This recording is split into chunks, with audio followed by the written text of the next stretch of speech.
जय हिंद दोस्तों। स्वागत है आपका हमारे YouTube channel e learning with Durgesh पे। आज हम लोग संपूर्ण आधुनिक भारत के इतिहास एवं राष्ट्रीय आंदोलन में 30 दिवसीय जीएस की जो महागाथा सीरीज है उस सीरीज में एक अहम और महत्वपूर्ण अध्याय पढ़ने जा रहे हैं, जिसमें ईस्ट इंडिया कंपनी और बंगाल के नवाब या नवीन राज्यों के उदय में जो बंगाल था उसको आज हम लोग पढ़ेंगे। और यहाँ से महत्वपूर्ण प्रश्नों को जो परीक्षा में आते हैं उनकी विस्तृत व्याख्या करेंगे। ये क्लास थोड़ी सी बड़ी हो सकती है, तो आप कॉपी कलम लेकर बैठिएगा। मैं हर एक महत्वपूर्ण पॉइंट आपको क्रम वाइज क्रम लिखवाता चलूँगा। बीच में मैं आपसे 1 मिनट के लिए बताना चाहूँगा कि मेरी तबीयत प्रॉपर वे में सही नहीं है, लेकिन आपके कैरियर, आपके लक्ष्य से बढ़कर मेरी तबीयत नहीं है, इसलिए मैं आपकी क्लास में उपस्थित हूँ। तो मैं आपसे बस एक निवेदन करूँगा कि अगर आवाज़ को लेकर या अन्य स्थिति को लेकर आप अन्य किसी प्रकार की टिप्पणी ना करें, बस आप अपना बेस्ट दें। मेरी शुभकामना सबके साथ है। अब हम आज की क्लास की शुरुआत करते हैं। पहला प्रश्न आपके डिस्प्ले पर दिख रहा होगा कि प्लासी के युद्ध में ब्रिटिश विजय का प्रमुख प्रतिफल क्या था। तो प्लासी का जो युद्ध था उसमें ब्रिटिश जो विजय हुई थी उसका कारण क्या था। तो मैं चाहूंगा कि आप लोग सभी लोग फटाफट कमेंट करके बताएं, क्योंकि देखिए आपको भी पता होगा अंग्रेज 1651 में बंगाल में अपनी पहली फैक्ट्री शाहसुजा की अनुमति से स्थापित कर ली थी, लेकिन फिर उसी के बाद आपने देखा क्रम से बंगाल, बिहार, उड़ीसा में मुक्त व्यापार की अनुमति लेना उन्होंने लगातार शुरू कर दिया था। लेकिन यहाँ पे जो प्रश्न आपके सामने आया वो यह आया है कि जो प्लासी के युद्ध में ब्रिटिश जो विजय का प्रमुख प्रतिफल क्या था। तो सभी लोग फटाफट कमेंट करेंगे और कमेंट करके इस प्रश्न का जवाब देना जरूर चाहिए आप लोग को। मैं आपको स्पष्ट बता दूं, इस प्रश्न का जवाब होगा कि बंगाल के नवाब पर ब्रिटिश प्रभाव में वृद्धि। क्या होगा? बंगाल के प्रभाव में बंगाल के नवाब पर ब्रिटिश प्रभाव में वृद्धि आई। इसके बारे में थोड़ा सा विस्तृत व्याख्या करूंगा।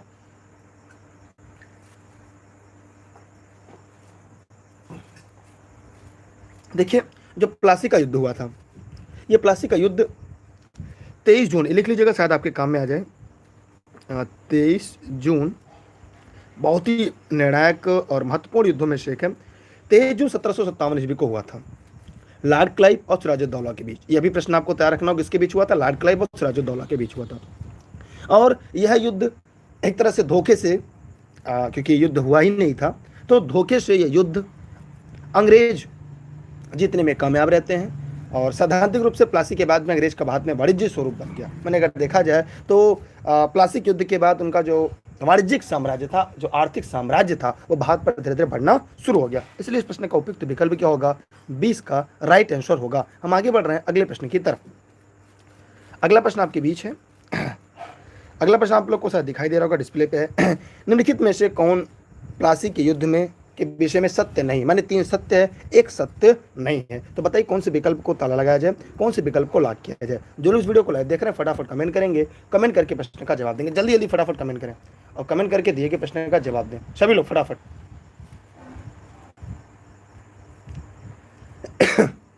चलिए देखिए, मैं आपका समय नहीं गवाऊंगा और आपकी संख्या काफ़ी कम है। मैं चाहूँगा आप संख्या को बढ़ाने में थोड़ी सी मदद करें, वीडियो को शेयर कर दें। उम्मीद करता हूँ शायद आप लोग को नोटिफिकेशन नहीं मिला आज, इसी वजह से संख्या काफ़ी कम है।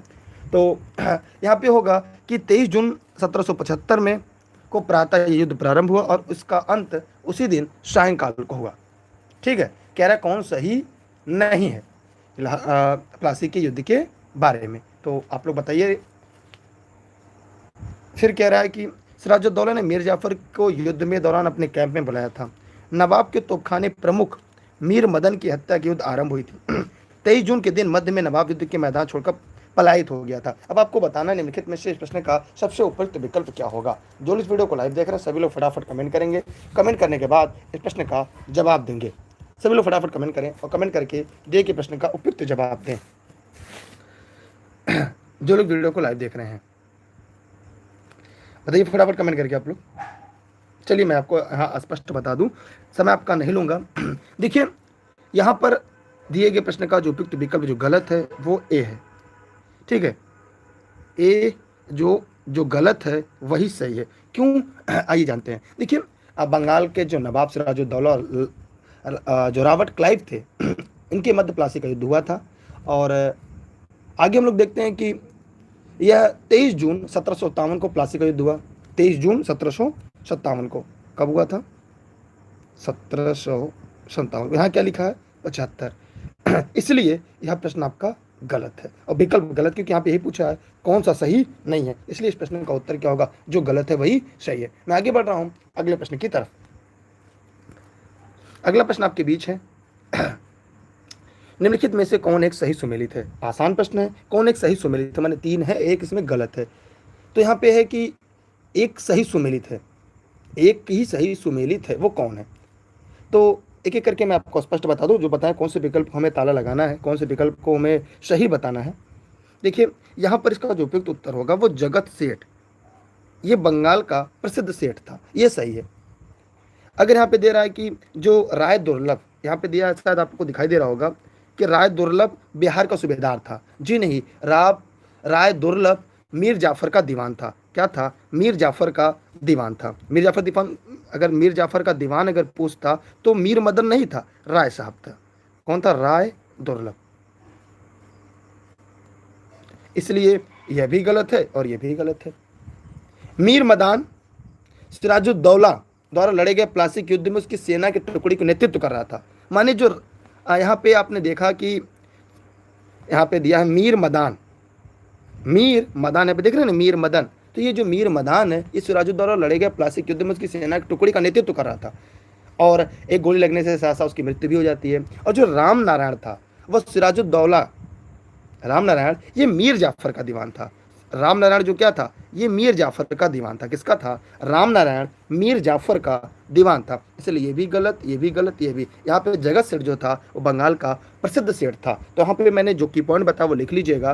क्यों, राम नारायण मीर जाफर का दीवान था, और मीर मदान सिराजुद्दौला का एक टुकड़ी का नेतृत्व करता था, एक तरह का एक टुकड़ी का सेनापति कह सकते हैं आप उसे, और राय दुर्लभ मीर जाफर का दीवान था। तो ये पॉइंट आपके महत्वपूर्ण है। मैं आगे बढ़ रहा हूँ अगले प्रश्न की तरफ। आप जुड़ते जाइएगा, वीडियो को शेयर करते जाइए, क्योंकि आज इसकी नोटिफिकेशन नहीं गई, इसलिए बहुत सारे लोगों को पता नहीं होगा कि क्लास स्टार्ट हो चुकी है। आगे है, सिराजुद्दौला लॉर्ड क्लाइव द्वारा परास्त हुआ था किस युद्ध में। एक आसान प्रश्न है, शायद में आप बता पाएंगे, क्योंकि मैंने ये कई बार बताया। सिराजुद्दौला लॉर्ड क्लाइव द्वारा परास्त हुआ था किस युद्ध में, एकदम आसान प्रश्न है, आज के टॉपिक भी वही है। तो सभी लोग फटाफट कमेंट करें और कमेंट करके प्रश्न का जवाब दें। आपका जवाब हमारे लिए बहुत ही महत्वपूर्ण होगा। सभी लोग फटाफट कमेंट करें, कमेंट करके बताएंगे। देखिए मैं अभी थोड़ी सी कहानी बताऊंगा कि क्लाइव की सेना 950 यूरोपी पैदल, 100 यूरोपी तोपची, 50 नाविक और 2100 भारतीय सैनिक थे। नवाब की सेना में लगभग 50,000 थे। लेकिन अब सोचिए 50,000 सेना होने के बाद भी ये कैसे युद्ध, प्लासी का युद्ध अंग्रेज जीत जाते हैं और लॉर्ड क्लाइव जीतता है और सिराजुद्दौला हारते हैं। एक बड़ी कहानी, एक बड़ी पटकथा है। मैं आगे जब कभी स्पष्ट करूंगा तो मैं आपको वहां बताऊंगा ऐसा क्या हुआ था वहां पे। शायद आपको पता होना चाहिए कि बंगाल, देखिए इसका युद्ध, इसका आंसर आप लोगों ने एकदम सही बताया, प्लासी का युद्ध। देखिए अब बंगाल के नवाब सिराजुद्दौला क्लाइव के नेतृत्व में जो 23 जून, ये युद्ध को मैंने कई बार बता दिया, लिख लीजिएगा, नोट डाउन करिएगा, 23 जून 1757 को ये मुर्शिदाबाद के दक्षिण में भागीरथी नदी के किनारे प्लासी के युद्ध में हुआ था। प्लासी कहाँ है, ये मुर्शिदाबाद के दक्षिण में भागीरथी नदी के किनारे है।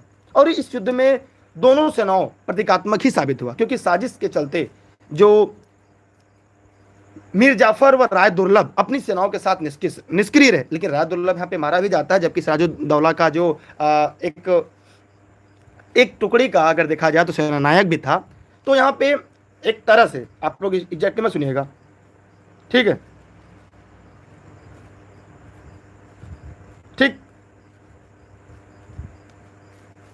तो यहाँ पे हम लोगों ने देखा कि 23 जून 1757 को जो मुर्शिदाबाद के यहाँ पर हुआ था। फिर हम यहाँ पे देखते हैं कि मोहनलाल व मीर मदान के अधीनता वाली छोटी सेना ने, जिसने फ्रांसीसी अफसर की सहायता मिल रही थी, युद्ध में भाग ही नहीं लिया। तो इस प्रकार अंग्रेजी सेना बिना किसी लड़ाई के यह युद्ध जीत गई। मतलब कहा जाए बिना लड़ाई कर कोई युद्ध जीता गया था लॉर्ड क्लाइव द्वारा, तो प्लासी का युद्ध था। ठीक है, मैं आगे बढ़ रहा हूं अगले प्रश्न की तरफ।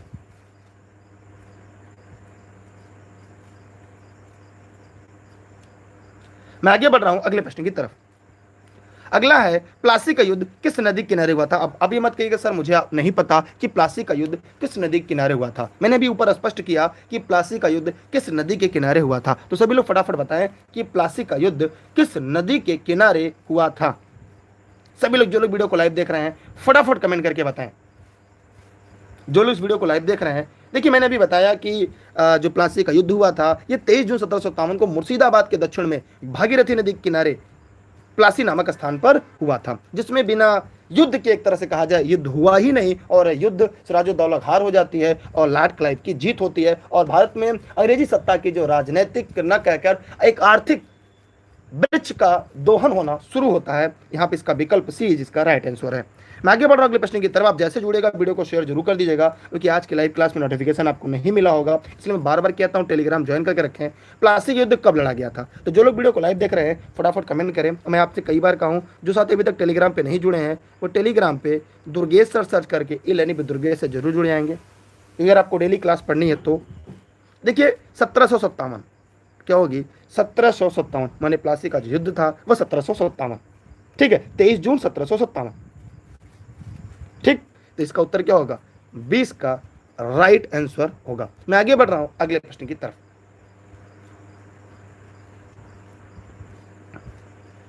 निम्नलिखित में से कौन सा युद्ध जिसने भारत में ब्रिटिश प्रभुत्व का प्रारंभ किया? एक आसान सा प्रश्न, मैं चाहूंगा इस प्रश्न का जवाब आप लोग जरूर दें। जो इस वीडियो को देख रहे हैं फटाफट कमेंट करेंगे, कमेंट करके आप लोग बताएंगे, और आप कहेंगे तो मैं एक एक नवाब के बारे में एक एक जैसे मुर्शिद कुली खां के बारे में, सुजाउद्दीन, सरफराज खां, अली वर्दी खां, सिराजुद्दौला, ठीक है, फिर मीर जाफर, मीर कासिम, इन सभी के बारे में एक एक करके बताता चलूँ, लेकिन आपकी संख्या आज काफ़ी कम है। तो यहाँ पे देखिए कौन सा युद्ध जिसने भारत में, तो इस प्रश्न का जवाब मुझे लग रहा है आप सभी को पता होगा, वो था प्लासी का युद्ध। क्या था? प्लासी का युद्ध, एकदम राइट आंसर है। 1757 का जो प्लासी का युद्ध था और भारत के ब्रिटिश प्रभुत्व का यहीं से क्या होता है, प्रारंभ हो जाता है, ठीक है। मैं आगे बढ़ रहा हूं अगले प्रश्न की तरफ। जो लोग अभी तक वीडियो को शेयर नहीं किया, अगर आप शेयर कर देंगे तो आपकी महान कृपा हो जाएगी।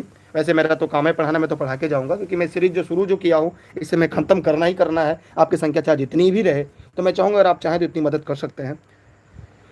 इंग्लैंड की ईस्ट इंडिया कंपनी की भारत में प्रथम निर्णायक सैन्य सफलता मानी जाती है। सभी लोग फटाफट विकल्प बताएं कमेंट करके कि इसका क्या जवाब होगा। सभी लोग फटाफट कमेंट करें, कमेंट करके बताएं जो लोग वीडियो को लाइव देख रहे हैं कि इंग्लैंड की ईस्ट इंडिया कंपनी की भारत में निर्णायक सैन्य सफलता मानी जाती है। सभी लोग फटाफट जवाब दें कमेंट करके।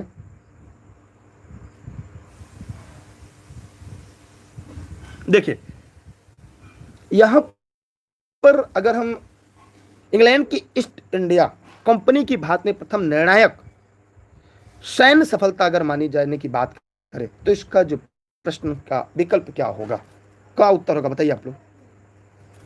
वो था, बताइए, बक्सर का युद्ध। क्या था? बक्सर का युद्ध। देखिए प्लासी की युद्ध की गणना भारत के महत्वपूर्ण युद्धों में जरूर की जाती है, और प्लासी युद्ध में जो अंग्रेजी सेना थी उसने लॉर्ड क्लाइव के नेतृत्व में हिस्सा लिया, दूसरी तरफ नवाब की सेना था। लेकिन यहां पर अगर हम बक्सर की बात करें तो नवाब की सेना के वफादार सिपाही मीर मदान और मोहनलाल मैदान में लड़ते हुए वीरगति को प्राप्त हुए। सिराजुद्दीन के सेना के तीनों धोखेबाज सेनापति युद्ध के क्षेत्र में एक भी गोला था बिना दागे वापस हो गए, और 22 अक्टूबर 1764 को एक निर्णायक युद्ध हुआ जिसे हम बक्सर के युद्ध कहते हैं, जहां पर प्लासी के युद्ध के बाद उनकी एक आर्थिक स्थिति मजबूत हुई थी भारत में। वहीं अंग्रेजों की जो बक्सर का युद्ध हुआ था, ठीक है, जो बक्सर का युद्ध हुआ था, उस युद्ध में जो 22 अक्टूबर, लिख लीजिएगा, बक्सर का युद्ध जो हुआ था उसका डेट लिख लीजिएगा आप लोग जो लाइव देख रहे हैं, ये 22 अक्टूबर 1764 को, 1764 को एक निर्णायक युद्ध हुआ था। और इस युद्ध के बाद प्लासी के युद्ध से अधिक महत्व, क्योंकि इस युद्ध का परिणाम भारतीय शक्तियों की जो संयुक्त सेना थी उनके विरुद्ध अंग्रेजी सेना की श्रेष्ठता जो थी वो साबित हो चुकी थी। इस बक्सर के युद्ध में बंगाल, बिहार, उड़ीसा तीनों को एक साथ मिलकर कंपनी का सामना नहीं कर पाई। यहां से मुगल बादशाह के जो पेंशनर बन गए। बक्सर युद्ध में अंग्रेजी सेना का नेतृत्व कौन कर रहा था? मुनरो कर रहा था, ये लिख लीजिएगा, मुनरो कर रहा था। बक्सर के युद्ध में अंग्रेजी सेना का जो नेतृत्व करता था वो मुनरो था। इसके बारे में आगे हम लोग पढ़ेंगे, ठीक है। मैं आगे बढ़ रहा हूं अगले प्रश्न की तरफ, ठीक है। यहां से अगर किसी को दिक्कत हो, कोई समस्या हो तो कमेंट करके आप पूछ सकते हैं। अच्छा, कोई बार बार कमेंट कर रहा है कि यहाँ पर जो नाम लिखा गया था टॉपिक का तो गलत था, तो ठीक है, मुझे नहीं आता। अगर आपको समझ में आती है कि आपको क्लास आपके पढ़ने योग्य तो पढ़िए, और नहीं समझ में आती है तो आप क्लास से बाहर जा सकते हैं, ठीक है, क्योंकि यहाँ पे जबरदस्ती किसी को नहीं पढ़ाया जा रहा है। अगर आपको लग रहा है कि सामने वाला आपको जो पढ़ा रहा है वो बेहतर और सही है तो पढ़िए, क्योंकि आप हमसे ज़्यादा बेहतर समझदार हैं और वयस्क हैं, और एक वयस्क का मतलब ये होता है भारत में आप एक सरकार चुनने की अपने आप में एक व्यक्तित्व गरिमा रखते हैं। मैं उम्मीद करता हूँ आप इतना समझदार जरूर होंगे, ठीक है। मैं आगे बढ़ रहा हूं अगले प्रश्न की तरफ। अगला प्रश्न आपके सामने है कि जो बक्सर के युद्ध में ईस्ट इंडिया कंपनी की सेना का सेनापति कौन था। अब ये मत कहिएगा सर ये प्रश्न का उत्तर आपको नहीं पता। सभी लोग फटाफट कमेंट करिएगा और कमेंट करके जवाब दीजिएगा इसका जवाब क्या होगा। मैंने भी स्पष्ट ऊपर कर दिया था कि बक्सर के युद्ध में ईस्ट इंडिया कंपनी की जो सेना का सेनापति कौन था। देखिए, बक्सर के युद्ध में ईस्ट इंडिया कंपनी के सेना का सेनापति मुनरो था। अभी कुछ देर पहले मैंने बताया, जस्ट मैंने भी बक्सर के युद्ध में मुनरो लास्ट में लिखा था, मैंने आपको पहले बताया। यह प्रश्न भी आगे आपको परीक्षा में जरूर मिलेगा, ठीक, अभी कई बार आपको मिलेगा ये, इसलिए इस प्रश्न का उत्तर क्या होगा, सी इसका राइट आंसर होगा, ठीक है। तीन तरफ थे, मैंने आपको अभी जस्ट बताया, उड़ीसा, बंगाल और मिलाकर। मैं आगे बढ़ रहा हूं अगले प्रश्न की तरफ।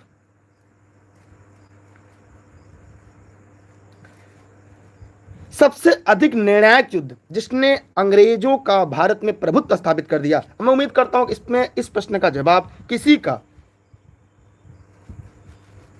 जवाब गलत नहीं होगा। फटाफट सभी लोग कमेंट करो, अगर अभी तक हो सके तो वीडियो को अपने सभी साथी मित्रों को शेयर जरूर कर दीजिएगा, क्योंकि आज आपकी संख्या काफ़ी कम है, लेकिन मुझे क्लास पूरी पढ़ानी है, क्योंकि मैंने आपको पहले स्पष्ट रूप से बता दिया था कि मेरा एकमात्र उद्देश्य है कि इस सीरीज को हर हाल में पूरी तरह से कंप्लीट करना, और एक अच्छी तरीके से, क्योंकि हमारा उद्देश्य है एक बार अगर आपने सीरीज पूरी खत्म कर ली, चाहे उत्तर प्रदेश लोक सेवा आयोग हो, चाहे आप पीएनपी की शिक्षक भर्ती लिखित परीक्षा की 4000 वैकेंसी की जूनियर की बात करें, प्राइमरी की बात करें, एसएससी, रेलवे, बैंक की किसी भर्ती परीक्षा की बात करेंगे, यूपी SSC की बात करें, चाहे लेखपाल, वीडियो, कहीं से भी आपके प्रश्न गलत नहीं होंगे, क्योंकि मेरी सीरीज सबसे महत्वपूर्ण एनसीईआरटी के आधार पर मिलेगी। मैंने आपको पहले बताया था कि यह प्लासी का युद्ध तो नहीं, लेकिन बक्सर का युद्ध जो था वह एक निर्णायक युद्ध की भूमिका निभाया था, ठीक है, क्योंकि इसके बाद अब अंग्रेजी सत्ता पूरी तरह से भारत में प्रभावी हो चुकी थी। मैं आगे बढ़ रहा हूं अगले प्रश्न की तरफ।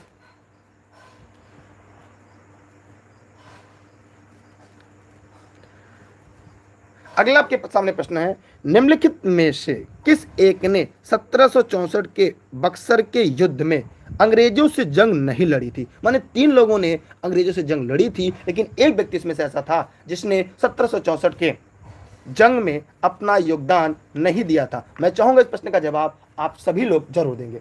देखिए, मैं इसके बारे में बताऊंगा। ये युद्ध जो हुआ था ये 22 अक्टूबर को हुआ था, जस्ट मैंने ऊपर स्पष्ट किया।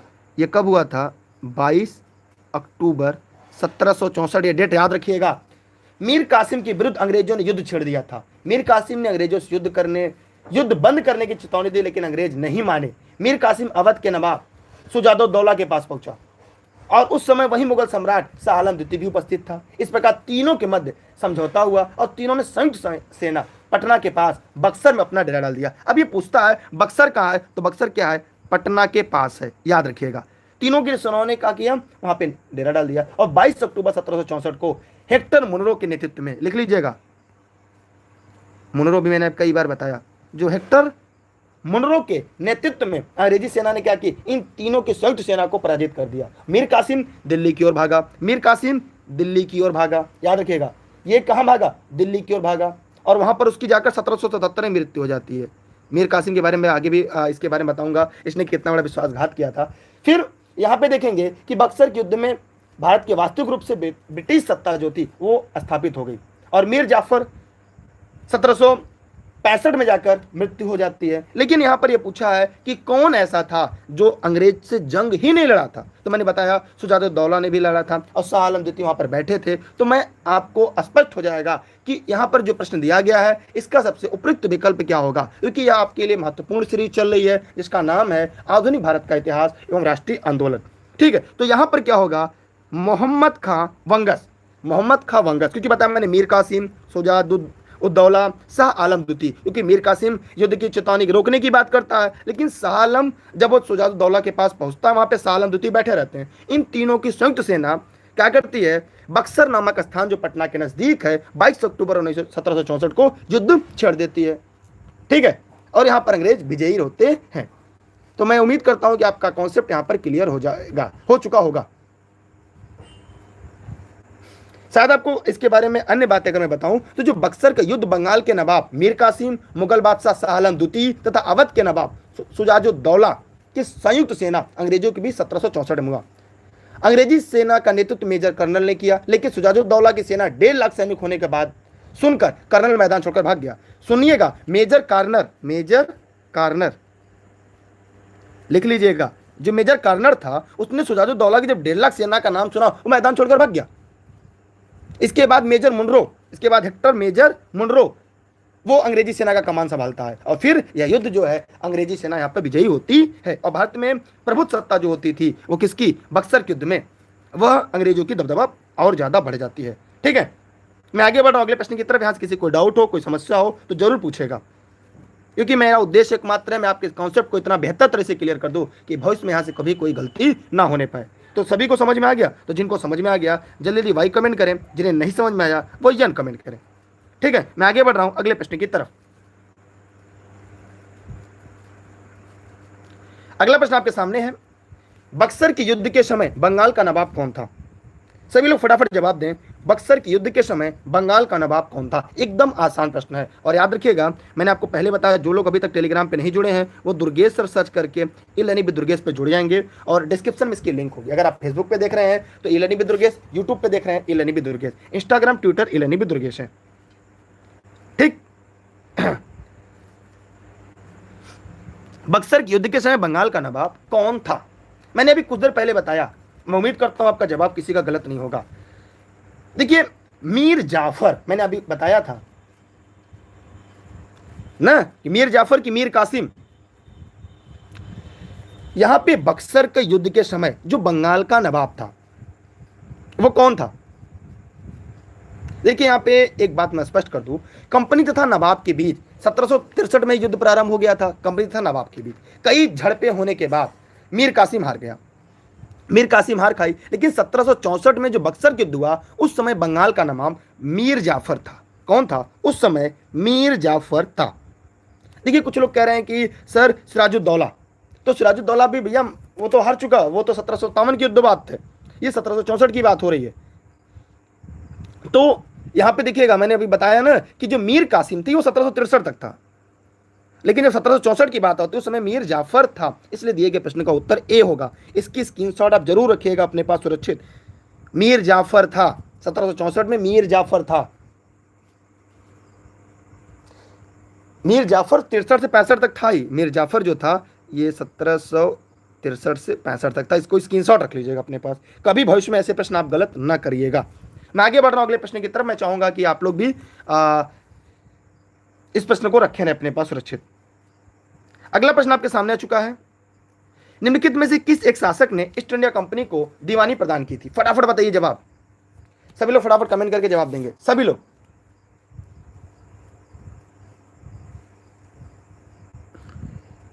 सभी लोग फटाफट कमेंट करके जवाब देंगे, किस एक शासक ने ईस्ट इंडिया कंपनी को दीवानी प्रदान की थी?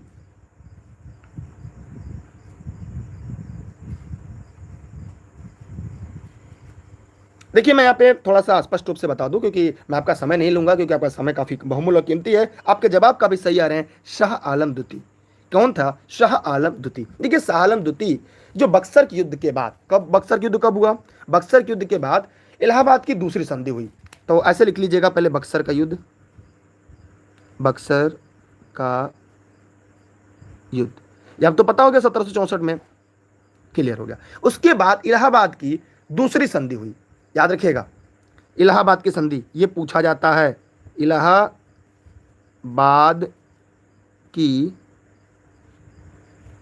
संधि दूसरी, ये कब हुआ? ये 16 अगस्त को हुआ, जिस दिन आप कब 16 अगस्त 1765 हुआ। इसमें भगोड़े सम्राट शाह आलम द्वितीय, जो भगोड़ा सम्राट था भागा हुआ, शाह आलम द्वितीय तथा इलाहाबाद और अंग्रेजी संरक्षण में ले लिया गया, मैंने अंग्रेजी ने इसे संरक्षण में ले लिया और इलाहाबाद में ही इसे रख दिया।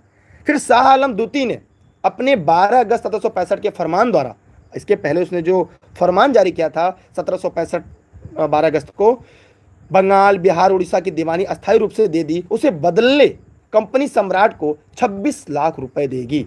क्या करेगी? जिसके बदले कंपनी सम्राट को कितना? 26 लाख रुपया देगी। कितना देगी? 26 लाख रुपया देगी। पेंशन देगी और निजामत के व्यय के लिए 53 लाख रुपए देगी। निजामत जो है उसके व्यय के लिए 53 लाख देगी। उस समय गवर्नर लॉर्ड क्लाइव था। याद रखिएगा, उस समय गवर्नर पूछ सकता है तो लॉर्ड क्लाइव था। उस समय गवर्नर कौन था? लॉर्ड क्लाइव था। ठीक है। और इलाहाबाद की दूसरी जो संधि थी, अवध के नवाब सिराजुद्दौला और क्लाइव के बीच हुई थी। संधि के अनुसार अंग्रेज बंगाल के बाद अवध में ही कर मुक्त व्यापार सुविधा प्रदान करते हैं। तो इसलिए इस प्रश्न का जो उत्तर होगा वो क्या होगा? आपका सी इसका राइट आंसर है। ठीक। दीवानी को मैं अभी आगे समझाता हूं क्योंकि अभी ये प्रश्न आएगा। ठीक। लॉर्ड क्लाइव को भारत ब्रिटिश साम्राज्य की संस्थापक माना जाता है। याद रखिएगा, लॉर्ड क्लाइव को ब्रिटिश साम्राज्य का भारत में वास्तविक संस्थापक माना जाता है। मैं आगे बढ़ रहा हूं अगले प्रश्न की तरफ। ठीक। अगला प्रश्न आपके बीच आ चुका है जो काफी महत्वपूर्ण है। 1763 के कई युद्ध में मीर कासिम को हराने वाला ब्रिटिश अधिकारी कौन था? एक आसान प्रश्न जो परीक्षा में बार बार पूछा जाता है। उम्मीद करते अगर आपने कक्षा 12 की एनसीईआरटी पढ़ी होगी तो आप इस प्रश्न का जवाब जरूर दे लेंगे। सभी लोग फटाफट जवाब दीजिए।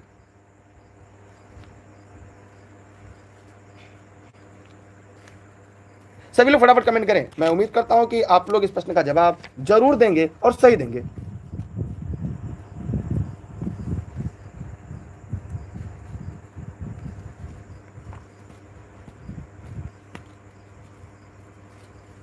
बताइए फटाफट कमेंट करके। आप लोग जवाब ही नहीं दे रहे हैं, आप लोग का प्रश्न का जवाब ही नहीं आ रहा है।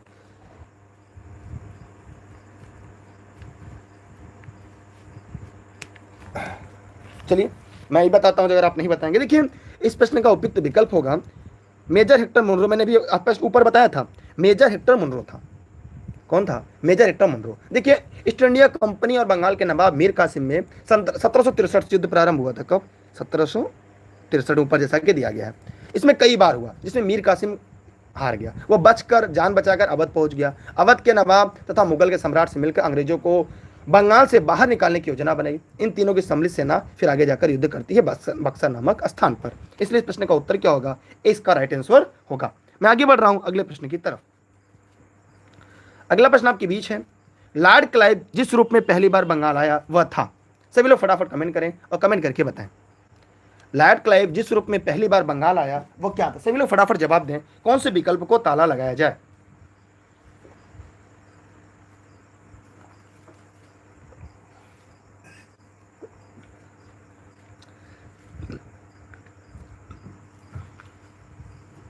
अच्छे से आप लोग ईमानदारी से पढ़ लीजिएगा, याद करेंगे भविष्य में। जब भी आप मेडल इंडिया की किताब खोलेंगे या किसी अन्य चैनल पर जब विजिट करेंगे तब आप याद करेंगे लेनी दुर्गेश को। देखिए अगर लॉर्ड क्लाइव की बात करें तो पहली बार बंगाल आया था वह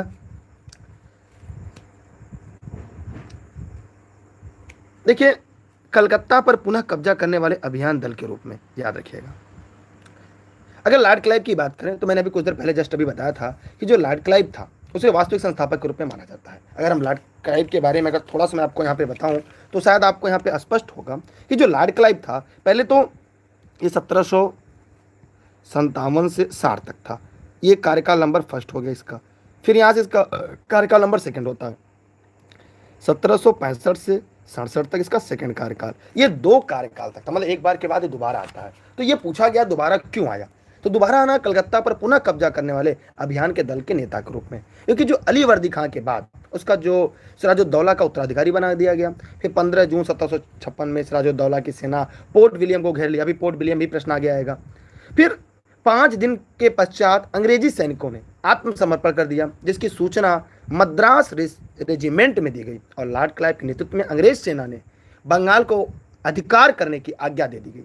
और फिर लॉर्ड क्लाइव बंगाल पर अभियान करने के रूप में पहली बार सामने आया।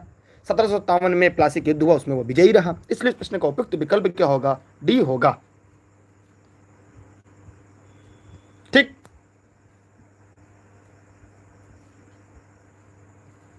मैं आगे बढ़ रहा हूं अगले प्रश्न की तरफ। अगला प्रश्न आपके सामने है, शायद आपको दिखाई दे रहा होगा। बंगाल के दोहरे शासक को किस अंग्रेज शासक ने समाप्त किया? बंगाल के दोहरे शासन को किस अंग्रेज शासक ने समाप्त किया? फटाफट सभी लोग कमेंट करके जवाब दें। बंगाल के दोहरे शासन को किस शासक ने समाप्त किया?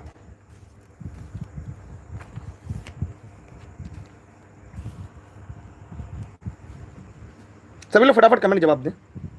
देखिए, आप लोगों ने एकदम सही जवाब दिया है, आप लोग का उत्तर एकदम सही आ रहा है। जो लोग वीडियो को लाइव देख रहे हैं, वारेन हेस्टिंग सही जवाब है। वारेन हेस्टिंग सही जवाब है। देखिए, अगर हम वारेन हेस्टिंग की बात करें तो जो लॉर्ड क्लाइव था, मैंने भी बताया कि 2 बार आया था, लेकिन बंगाल में दोहरी शासन प्रणाली अगर देखा जाए तो लॉर्ड क्लाइव ने शुरुआत की थी, लेकिन 1772 में कोर्ट ऑफ डायरेक्टर्स ने दोहरी शासन प्रणाली को समाप्त करने का निश्चय लिया। अगर लागू करने की बात करता कि किसने लागू किया था, तो लॉर्ड क्लाइव ने किया था। लॉर्ड क्लाइव ने लागू किया था। कब? 1765 में यह लागू किया था।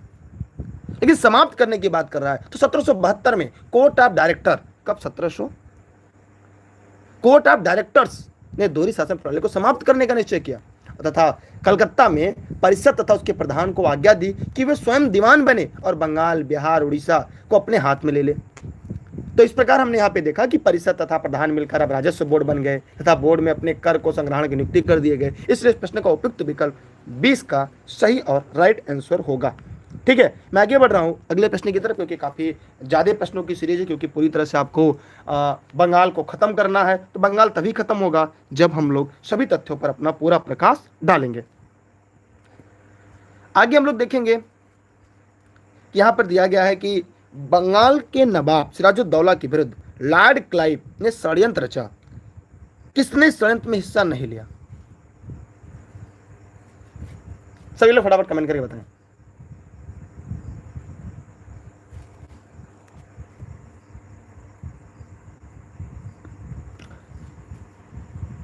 सभी लोग फटाफट कमेंट करके बताएं।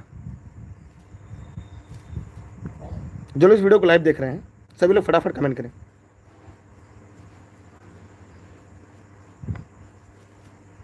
अभी ब्लैक होल क्या, मैं भी आपको बताता हूँ ब्लैक होल क्या है, दीवान क्या। क्लास खत्म होने के लास्ट में आप लोग अपने प्रश्न पूछिएगा, मैं एक एक करके आपके प्रश्नों का जवाब दूंगा। अभी क्लास तो अच्छे से खत्म हो जाने दीजिए। देखिए, यहां पर पूछ रहा है कि किसमें इस षड्यंत्र में भाग लिया। तो इस षड्यंत्र में मीर जाफर अमीन चंद्र। 20 जून 1756 को नवाब सिराजुद्दौला द्वारा कलकत्ता जीत लेने के बाद लॉर्ड क्लाइव को कलकत्ता को पुनः वापस प्राप्त करने के लिए भेजा गया। और लॉर्ड क्लाइव ने कलकत्ता को पुनः वापस जब प्राप्त करने के लिए वहां पे पहुंचे तो उसने पहले अधिकारियों को क्या किया? षड्यंत्र रचकर उन्हें अपने आप में मिलाना चाहा, जिसमें मीर जाफर, सेठ जगत चंद्र, दुर्लभ चंद्र, अमीन चंद्र, इन तीनों चारों को आपस में मिला लिया। इस प्रकार इस प्रश्न का उपयुक्त विकल्प 20 का राइट आंसर है। ठीक, क्लियर?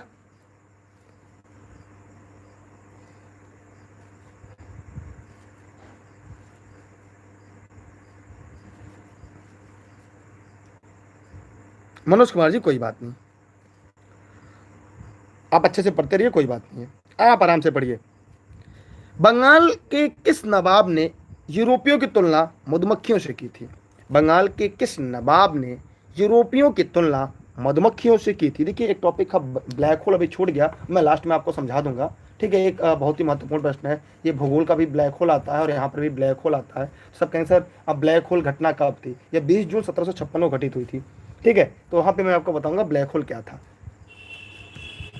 ये 20 जून 1756 की घटना थी।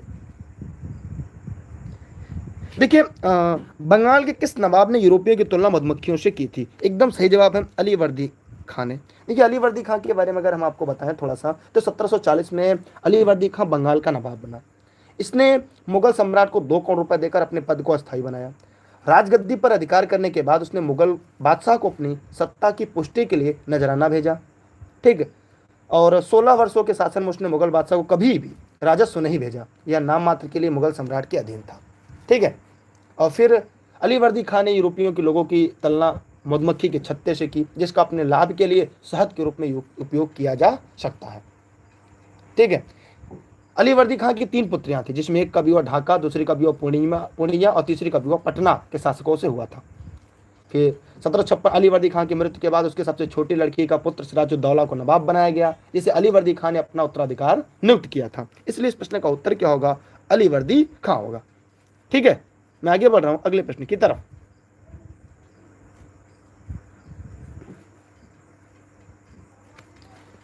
अगले प्रश्न की तरफ बढ़ रहा हूं मैं। आप सभी लोग जितने लोग वीडियो को लाइव देख रहे हैं, इसे आप अपने फेसबुक के टाइमलाइन पर, अपने व्हाट्सएप के स्टेटस पर, व्हाट्सएप पर आप इस वीडियो को शेयर कर सकते हैं, तो बहुत बहुत धन्यवाद होगा आपका। ठीक है, क्योंकि बाकी मैं अपना तो काम कर रहा हूं। फारूक सियर के फरमान से किसे सहूलियत पाई? सभी लोग फटाफट कमेंट करें। फारूक सियर के फरमान से किसने सहूलियत पाई? देखिए, अगर फारूक सियर के फरमान से सहूलियत की बात करें हम, तो इस प्रश्न का जो उपयुक्त विकल्प होगा वो बंगाल में अंग्रेजी व्यापार को मिली। क्या मिली? बंगाल में। देखिए, मुगल बादशाह फारूक सियर 1717 ईस्वी में, कब? 1717 ईस्वी में एक फरमान जारी किया कि ईस्ट इंडिया कंपनी अब 3000 वार्षिक शुल्क बंगाल में बिना चुंगी के व्यापार अधिकार प्राप्त कर दिया। साथ ही 38 गांव खरीदने की अनुमति और बंगाल में शाही मुद्रणालय के उपयोग की अनुमति दे दी। तो यही बाद में चलकर इनके लिए गले की हड्डी भी बनती है, उसके लिए हम लोग आगे देखेंगे। लेकिन इस प्रश्न का उत्तर क्या होगा? सी इसका राइट आंसर होगा। आगे बढ़ रहे हैं अगले प्रश्न की तरफ। अगला प्रश्न है आपके सामने, दीवानी से अंग्रेजों को किसका अधिकार प्राप्त हुआ? देखिए, अभी एक प्रश्न आया था सर बार बार, सर दीवानी क्या है? एक प्रश्न था सर दीवानी क्या है, तो बताइए आप लोग जानना चाहते हैं दीवानी क्या है? मैं लास्ट में बताऊं, सभी लोग बताएं।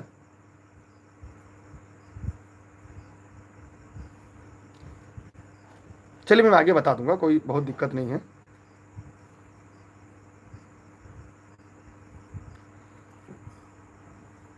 अभी किसी ने कमेंट किया था सर दीवानी क्या है बताइए।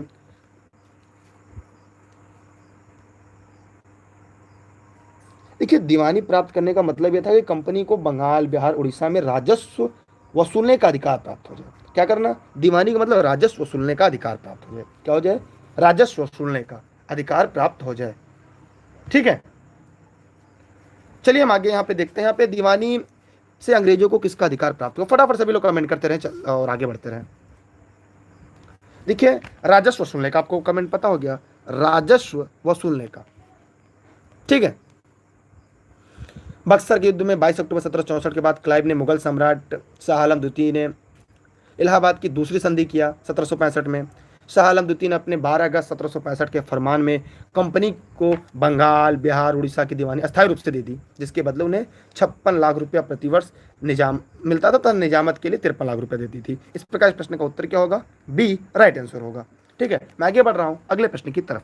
काफी महत्वपूर्ण सीरीज चल रही है, जो पढ़ेंगे वो भाग्यशाली होंगे, क्योंकि मेरी आत्मा कहती है काफी महत्वपूर्ण सीरीज है आपके लिए। ठीक, अगला है आपका मीर जाफर था। सभी लोग फटाफट कमेंट करें, मीर जाफर क्या था? फटाफट कमेंट करें, जवाब दें। जो लोग इस वीडियो को लाइव देख रहे हैं, और आप लोग जल्दी जल्दी वीडियो को शेयर कर दीजिएगा अगर अभी अब तक आपने लाइक नहीं किया है। देखिए, डेली क्लास की लिंक आपको नहीं मिलेगी, तो उसके लिए आप दुर्गेश सर सर्च करके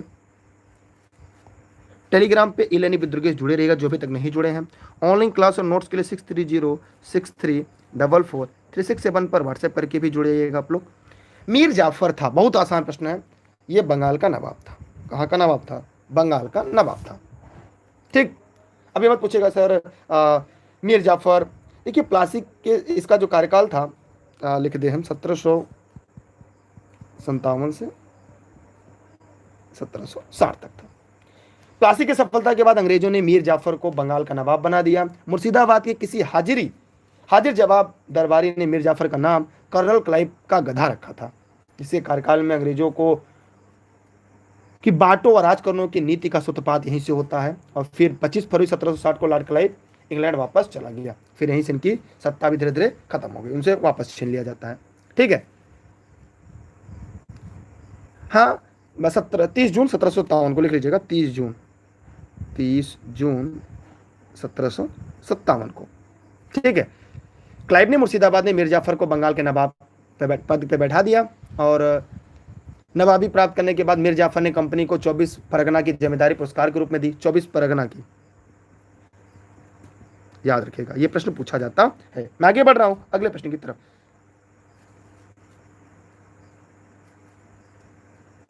प्रीति यादव ने सही बताया है, ठीक। प्रीति यादव ने एकदम सही बताया है कि 24 परगना और ब्लैक होल क्या था, छोटे से कमरे में अंग्रेजों को बंद कर दिया गया था, जहां से दम घुटने से मृत्यु हो गई, उसे ब्लैक होल की घटना कहते हैं। ठीक है, ये घटना हुई थी 20 जून 1756 ईस्वी को। ये 18 फुट लंबी और 10 फीट चौड़ी कोठरी में बंद किया था। ठीक है, इसमें 23 व्यक्ति जिंदा बच गए थे और यह घटना इतिहास में ब्लैक होल त्रासदी के नाम से जाना जाता है। ठीक है, मैं आगे बढ़ रहा हूं अगले प्रश्न की तरफ। एक प्रश्न यहाँ पर है, फोर्ट विलियम कहां पर स्थित है? सभी लोग फटाफट कमेंट करिए, प्रश्न कई बार पूछा जा चुका है। फोर्ट विलियम कहां पर है? सभी लोग फटाफट कमेंट करें।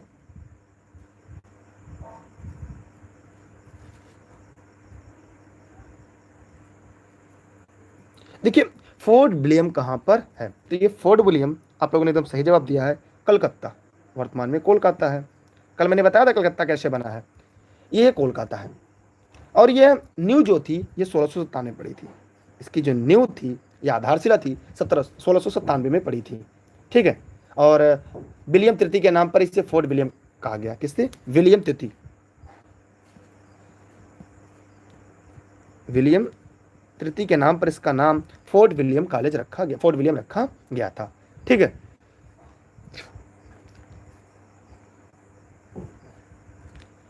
आगे बढ़ रहा हूं अगले प्रश्न की तरफ। अगले प्रश्न की तरफ हम बढ़ते हैं। 1757 में अंग्रेजों के विरुद्ध सिराजुद्दौला के अभियान का तत्कालीन कारण क्या था? सभी लोग फटाफट कमेंट करके जवाब दें इस प्रश्न का। 1757 में अंग्रेजों के विरुद्ध सिराजुद्दौला के अभियान का तत्कालीन कारण क्या था? जो लोग इस वीडियो को लाइव देख रहे हैं फटाफट कमेंट करें, कमेंट करके जवाब दें। और क्लास के लास्ट में अपने प्रश्न पूछ सकते हैं, मैं आपके प्रश्न का जवाब दूंगा। अभी आप लोग आराम से पढ़ते रहें। देखिए, यहाँ पे अगर आप चाहें तो आराम से इसका जवाब दे सकते हैं, बहुत ही आसान है क्योंकि हमने कई बार यहाँ पे पढ़ा दिया है। नवाब की बिना अनुमति या उसकी जानकारी के अंग्रेज द्वारा कलकत्ता में अतिरिक्त किले बंदी किया जाना, इसलिए इसका जो सबसे बड़ा कारण था वो इसका विकल्प नंबर सी था। ठीक है, क्या था? विकल्प नंबर सी था, याद रखिएगा। ये सिराजुद्दौला ने कलकत्ता में फोर्ट विलियम की किलेबंदी तथा उस पर तोप चढ़ाने से मना किया, लेकिन अंग्रेजों ने इसका विरोध किया, जिस कारण सिराजुद्दौला ने फोर्ट विलियम किले पर आक्रमण कर दिया।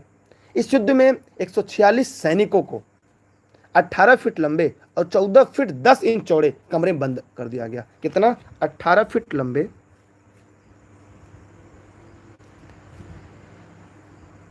लंबे 14 फीट 10 इंच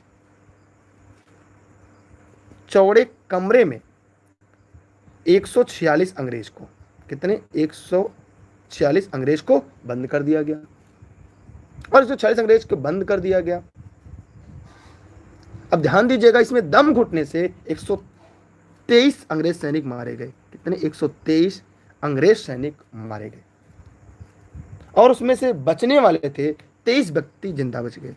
कितने? 23 व्यक्ति जिंदा बच गए और दम घुटने से मरा था। इसे काल कोठरी कहते हैं। क्या कहते हैं? काल कोठरी कहते हैं। क्या कहते हैं? काल कोठरी। ठीक है, काल कोठरी कहते हैं और इस काल कोठरी को ब्लैक होल कहते हैं। ब्लैक होल की घटना के नाम से जाना जाता है। किसी ने कुछ देर पहले पूछा था कि ब्लैक होल क्या है, तो मैंने आपको स्पष्ट रूप से यहाँ पे बताया था कि ब्लैक होल क्या है। तो बताइए आप लोग जितने लोग वीडियो को लाइव देख रहे हैं, क्या आप सभी को कॉन्सेप्ट समझ में आया? कॉन्सेप्ट क्लियर हुआ? सभी लोग फटाफट कमेंट करें, जवाब दें। जिनको समझ में आ गया वाई लिखे, जिनको नहीं समझ में आया वो यन लिखे। तो कि मेरा उद्देश्य क्या है कि आप सिलेक्शन के नज़दीक पहुँचे, इसलिए मैं आपको लगातार अन्य तथ्यों को स्पष्ट करके पढ़ा रहा हूँ ताकि आपको सारे टॉपिक पूरी तरीके से क्लियर हो जाए। ठीक, मैं उम्मीद करता हूँ आपके कॉन्सेप्ट क्लियर हो चुके होंगे। अगर हो चुके होंगे तो अब हम आगे बढ़ते हैं। ठीक, आगे बढ़े अगले प्रश्न की तरफ। चलिए, अगला प्रश्न आपके सामने है। 1756 में ब्रिटिश द्वारा की गई कलकत्ता की किलेबंदी को बंगाल के नवाब सिराजुद्दौला ने क्या माना? बताइए सभी लोग फटाफट।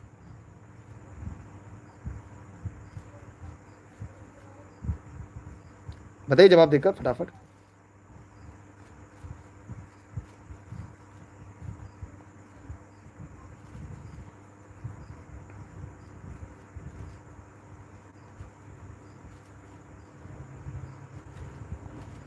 ठीक,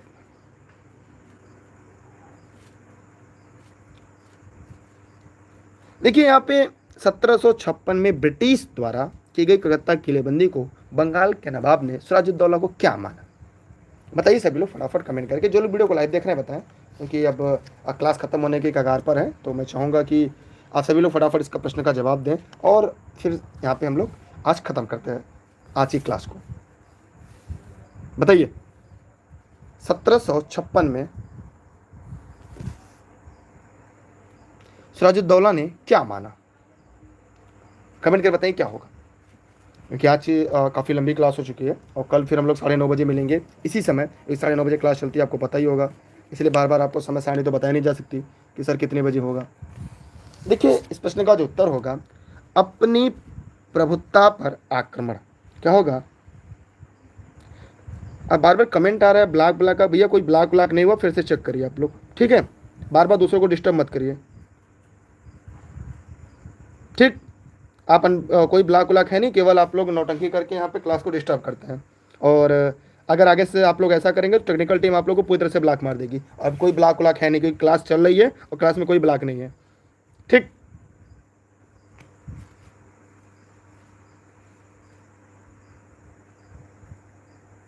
ध्यान से देखिएगा कि इसमें 1756 में अली वर्दी खान की जब मृत्यु हो गई तो उसका जो पोता था सिराजुद्दौला, वो गद्दी पर बैठा और फिर अंग्रेजों के साथ उसके संबंध बिगड़ने लगे। अंग्रेजों को कलकत्ता में फैक्ट्री किलेबंदी करने से रोका, अंग्रेजों ने आदेश मानने से इनकार कर दिया। फिर नवाब ने लगा कि यार मेरे संप्रभुता पर आक्रमण है, मेरे संप्रभुता पर खतरा है, इसके लिए उन्हें 1757 का प्लासी का युद्ध करना पड़ा। कौन सा युद्ध? प्लासी का युद्ध करना पड़ा, ठीक? क्लियर हुआ आपको? मैं आगे बढ़ रहा हूं। यहां पे एक छोटा सा प्रश्न है कि कलकत्ता का नाम कोलकाता है, मतलब भारत में ब्रिटिश उपनिवेशवाद के दौरान नए शहरों का प्रादुर्भाव हुआ। कलकत्ता जो अब कोलकाता के नाम से जाना जाता है, इन प्रथम शहरों में एक था। निम्नलिखित में से कौन से गांव को मिलकर कलकत्ता शहर बना था?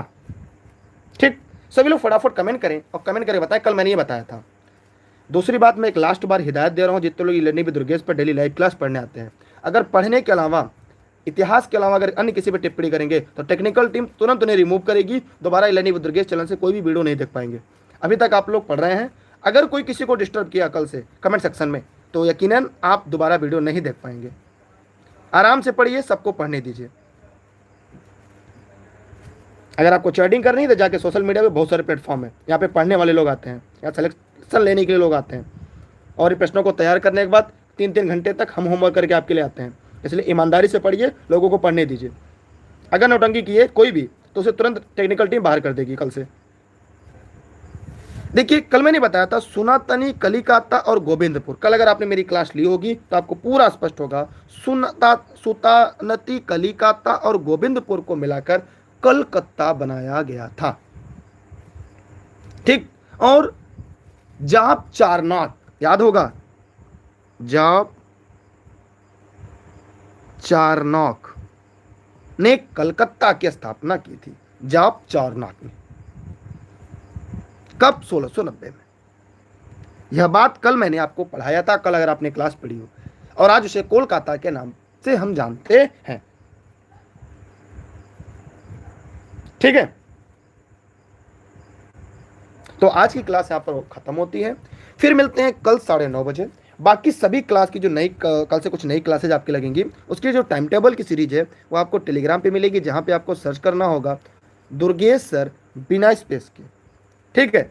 और ई-लर्निंग विद दुर्गेश पर आपको जुड़ना है, जो अभी तक नहीं जुड़े हैं। साथ ही ऑनलाइन क्लास और नोट्स के लिए 6306344367 पर व्हाट्सएप करके आप जुड़ सकते हैं। Instagram, Twitter, Facebook, e learning with Durgesh, ठीक है?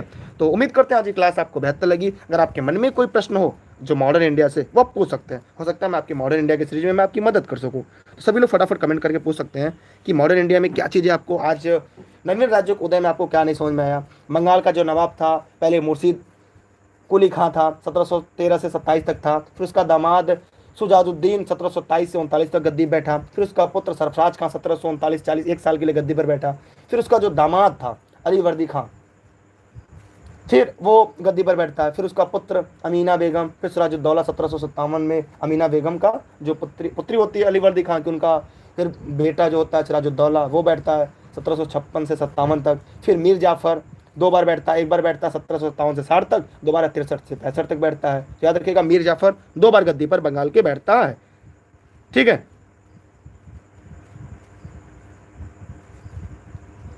दूसरा फिर हम देखेंगे पुत्री कौन थी, फातिमा बेगम थी।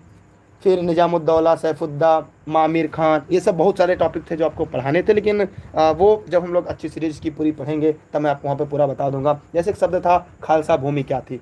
तो जो मुर्शीद कुली खान ने नई भूमि राजस्व जो बंदोबस्त के जरिए जागीर भूमि को एक बड़े भाग को जो क्या कहते हैं खालसा भूमि बना दिया, इसे इजारा व्यवस्था मतलब ठेके पर भू राजस्व वसूल करने की व्यवस्था आरंभ की, उसे इजारा व्यवस्था कहते हैं। तो ये सारे शब्दावली जो हैं वो आगे जब हम लोग पढ़ेंगे तो कहीं कहीं वहाँ पे हमें आपको देखने को मिलेगा। एक आता है प्रश्न, अलीनगर की संधि कब हुई थी? तो ये 9 फरवरी 1757 को हुई थी। किसके बीच? लॉर्ड क्लाइव और सिराजुद्दौला के बीच हुई थी। ठीक है, तो ये सारी चीज़ें मैं एक करके पढ़नी थी जो हमारे लिए काफ़ी महत्वपूर्ण थी। लेकिन मैंने आपको उम्मीद जितना टॉपिक पढ़ा दिया, आप किसी भर्ती परीक्षा की तैयारी करेंगे आपको इससे बाहर से कोई प्रश्न नहीं आएगा। आप लोग टाइम पता होगा कि टाइम कितने बजे हैं, आप 9:30 बजे ई लर्निंग विद दुर्गेश पर जीएस की जो महागाथा सीरीज है आप इस पर लाइव आ जाया करिए। चाहे आप फेसबुक पेज पे देखेंगे तो Facebook page e learning with Durgesh, चाहे आप यूट्यूब पे ई लर्निंग विद दुर्गेश पर, दोनों जगह ये क्लासेज आपको लाइव मिलेगा। और ये जीएस सामान्य देने की सीरीज है जो भारत की सभी भर्ती परीक्षाओं के लिए सबसे ज़्यादा महत्वपूर्ण है। तो आप लोग जो लोग भी पढ़ते हैं इसकी नोट्स बनाते चलिएगा, ताकि अगर एक बार आपने इसके नोट्स बना ली, सारे प्रश्नों को सीरीज को हल कर लिया, तो फिर जब मैं और प्रश्न कराऊंगा या परीक्षा में जो प्रश्न आते हैं इससे बाहर से नहीं आते, बस इन्हीं में से घुमा फिरा कर आता है। ठीक है, तो उम्मीद करता हूं कि आप लोग का यहाँ से जो कॉन्सेप्ट था वो पूरी तरह से क्लियर हो चुका होगा। अगर आपके मन में कोई डाउट हो, कोई प्रश्न हो, तो आपके पास 30 सेकंड है, आप अपने सवाल पूछ सकते हैं। ठीक है, ठीक है,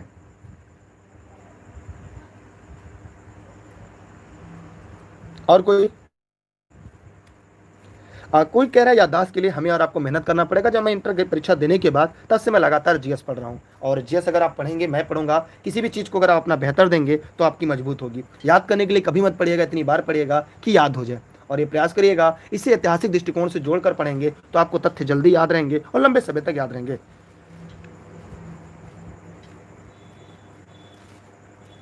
जी बीना जी, जरूर। ठीक है, thank you, best of luck, जय हिंद, जय भारत। ईश्वर करे आप लोग जल्दी से प्रगति के पथ पर आगे बढ़ें। और इसी के साथ बहुत बहुत धन्यवाद आपका। कल के टॉपिक जो हम पढ़ेंगे तो वहाँ पर हम लोग देखेंगे कि कंपनियों के राज्य हड़प करने की जो नीति थी वो क्या थी, कैसे उन्होंने राज्यों को हड़प किया, उसके बारे में कल हम लोग पढ़ेंगे कि कंपनियों ने भारतीय राज्यों को कैसे हड़प किया। सतारा, जयपुर, संबलपुर, बघाट, उदयपुर, झांसी, नागपुर, इन सभी को जो क्रम से पूछा जाता है, सबसे पहले उन्होंने किससे हड़प्पा था, जैसे सतारा को, फिर जयपुर को, फिर संबलपुर, बघाट, उदयपुर, झांसी, नागपुर। इस प्रकार हम लोग पढ़ेंगे कि लॉर्ड डलहौजी ने हड़प नीति के तहत राज्यों का विलय कैसे किया। तो उन सभी बातों को हम लोग अच्छी तरह से पढ़ेंगे और याद करेंगे और प्रयास करेंगे वहाँ से प्रश्न जो है कभी गलत ना होने पाए। बहुत बहुत धन्यवाद आप सभी का। चलते हैं तब, बाय बाय। फिर मिलते हैं। कल की सभी शेड्यूल को टेलीग्राम पे डाल दिया गया है। कल काफ़ी क्लासेज आपकी होंगी और जीएस के लिए इसे अच्छी तरीके से आप जरूर पढ़ लीजिएगा। ठीक है, बाय बाय।